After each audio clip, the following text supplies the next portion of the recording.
Hello everyone, welcome back to my channel. Biasanya kita mengupload program ke ESP32 atau ESP82666 atau Node MCU melalui kabel USB to serial. Pada video kali ini, saya akan menunjukkan bagaimana caranya mengupload program ke ESP32 atau ESP8266 melalui Wi-Fi atau jaringan Wi-Fi, atau bisa disebut dengan OTA atau over the air. Jadi nantinya kita tidak perlu lagi mengupload program ke ESP3266 ini menggunakan kabel USB. Bagaimana caranya? Tonton video ini sampai akhir. Oke, sekilas tentang OTA atau over the air dalam bahasa Inggrisnya ialah kita dapat mengupdate program yang sudah ada di chip ini melalui jaringan Wi-Fi. Jadi kita tidak perlu lagi menggunakan kabel USB setelah kita mengupload sketch atau program yang sudah ada fungsi OTA-nya. Jadi untuk pertama kali kita harus mengupload program menggunakan USB serial yang sudah ada fungsi OTA-nya, dan kemudian untuk upload program selanjutnya kita tidak perlu menggunakan kabel USB lagi. Jadi cukup ESP32 dapat diupload melalui jaringan Wi-Fi. Untuk menggunakan fungsi OTA, di sini saya akan menggunakan library OTA, di mana library ini sangat mudah dibandingkan dengan metode OTA yang lain. Jadi cukup menuliskan 3 baris program yang setiap kali kita update ke ESP32 harus disertakan selalu. Jadi jika kita ingin ESP32 selalu dapat diupdate melalui OTA, maka kita harus menyertakan 3 baris program ini setiap saat kita mengupdate program yang baru. Cukup mudah kan? Oke, langsung saja kita praktekkan bagaimana caranya mengupdate program dengan OTA atau over the air. Oke, yang pertama kita colokkan dulu ESP32 ke USB. Seperti yang saya bilang tadi, untuk pertama kali kita harus menggunakan USB serial untuk mengupload program yang pertama. Oke, saya colokkan, saya rekam dulu layar PC saya. Kemudian kita buka sketch, di mana inilah sketch pertama untuk mengupload sketch secara Wi-Fi atau secara OTA, over the air. Yang pertama kita memerlukan library async TCP dan ESP async web server. Dan untuk library OTA-nya di sini saya menggunakan async elegant OTA. Jadi kita harus menginstal library ini ke Arduino IDE. Jadi bagi kalian yang belum punya, kalian install terlebih dahulu library ini, async elegant OTA. Nah, ini. Jadi kalian install terlebih dahulu library ini agar kita bisa menggunakannya di sketch kita. Setelah diinstal, masukkan library-nya di header. Dan untuk mengupdate atau mengupload program baru ke ESP32, kita wajib menggunakan jaringan internet yang dimana ESP32 tersambung melalui router. Jadi wajib diisi untuk SSD Wi-Fi dan juga password Wi-Fi-nya. Kemudian ini adalah async web server, ditulis seperti ini. Kemudian pada setupnya, void setup, di sini kita memerlukan serial monitor, dan kemudian kita hubungkan ke jaringan Wi-Fi untuk programnya. Kemudian kita print IP address dari ESP32 kita yang sudah kita konekkan ke jaringan Wi-Fi. Nah, untuk OTA-nya sendiri memerlukan 3 baris program yang harus kita tulis. Yang pertama ialah async elegant ote.begin server, kemudian server begin, dan pada void loop-nya harus ditulis async elegant ote.loop buka kurung tutup kurung.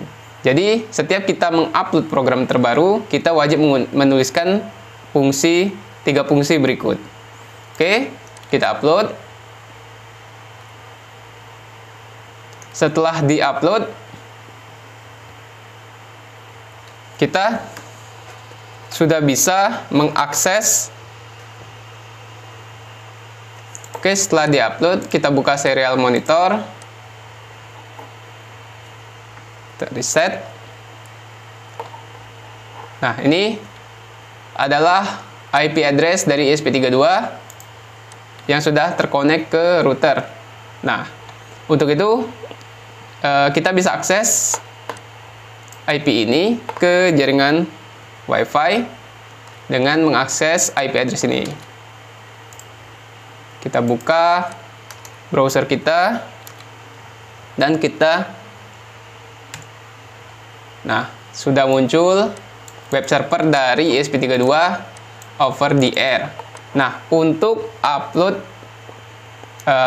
firmware terbaru atau sketch terbaru, cukup ditambahkan di belakang IP address, yaitu /update, kemudian enter.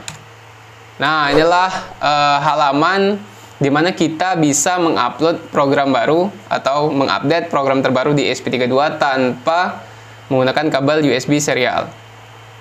Oke, saya contohkan. Di sini saya masih terkonek ke laptop. Saya akan cabut dan saya akan menggunakan ini untuk menghidupkan ESP32 agar tidak terkonek ke laptop. Jadi saya colok. Ini sudah hidup. Saya colok ke listrik. Nah, ketika saya cabut ini, maka kita tidak bisa mengakses ESP32-nya melalui web server. Tidak bisa terkoneksi ke ESP32-nya. Oke, sekarang kita colokkan ke listrik atau kita hidupkan ESP32. Oke, sudah hidup. Nah, halaman elegant OTE-nya sudah bisa diakses. Artinya ESP32-nya sudah bisa kita akses kembali. Dan untuk mengupload atau mengupdate program terbaru ke ESP32 melalui OTE, di sini saya sudah menyiapkan file terbaru atau program terbaru, yaitu blink lampu LED di sini. Jadi seperti yang saya bilang tadi, untuk update sketch terbaru kita wajib menyertakan 3 baris program berikut, yaitu async elegant ote.begin server dan server begin. Kemudian di void loop-nya wajib ditulis async elegant ote.loop setiap kali kita upload program terbaru agar kita selalu bisa mengupdate program ESP32 melalui OTA. Kemudian sketch-nya kita ekspor secara binary ya, agar bisa kita upload melalui file. Jadi jangan lupa ini harus di ekspor compile to binary. Kita ekspor program terbaru atau sketch terbaru. Oke, sudah beres. Kita cek file binary-nya di mana kita simpan. Saya simpan di blink OTA. Nah, inilah file binary yang kita bisa update melalui jaringan OTA. Oke. Kemudian kita ke IP address dari ESP32, kemudian /update. Nah, ini bisa kita pilih firmware atau file system. Di sini kita pilih firmware, kemudian choose file, dan kita cari di mana file binary yang sudah diekspor tadi. Di sini di folder blink OTA. Kemudian kita pilih file.bin-nya, kemudian open, dan dia akan upload secara otomatis program yang baru tadi. Tunggu sampai 100%. Oke, selesai. Kemudian program terbaru sudah muncul di ESP32 kita. Jadi kita upload atau kita dapat mengupdate program terbaru atau sketch terbaru tanpa melalui serial kabel. Jadi cukup melalui OTA. Cukup menarik kan? Kemudian ini kita tekan back, dan jika ingin mengupload file terbaru, kita pilih lagi choose file dan cari di mana file binary yang sketch terbaru yang akan kita upload. Oke, cukup mudah kan? Oke, cukup sampai di sini video saya kali ini. Semoga ini bermanfaat bagi kalian dan dapat kalian coba di rumah dan dapat kalian terapkan sendiri. Jangan lupa like dan subscribe. Terima kasih.